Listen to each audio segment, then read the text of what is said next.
জানাজার জন্য আমরা স্থায়ী কমিটি সিদ্ধান্ত নিয়েছি যে আগামীকাল দুপুর 2টায় পার্লামেন্ট ভবনের দক্ষিণ প্লাজায় যে মাঠ এবং বাণিক মিয়া অ্যাভিনিউ এই পুরো অংশ জুড়ে আমাদের নেত্রীর জানাজা অনুষ্ঠিত হবে। এই জানাজা জানাজা পড়াবেন আমাদের জাতীয় মসজিদের খতিব অর্থাৎ বাইতুল মোকাররমের খতিব।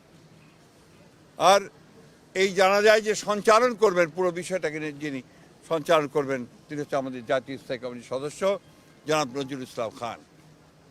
এরপরে আমাদের স্বাধীনতার ঘোষক বহুদলীয় গণতন্ত্রের প্রবর্তক বাংলাদেশের আরেক কিংবদন্তির নেতা যাকে রাখাল রাজা বলে এই দেশের মানুষ, তার মাজারে তারই পাশে আমাদের এই মহান নেত্রীকে সমাধিস্থ করা হবে, দাফন করা হবে।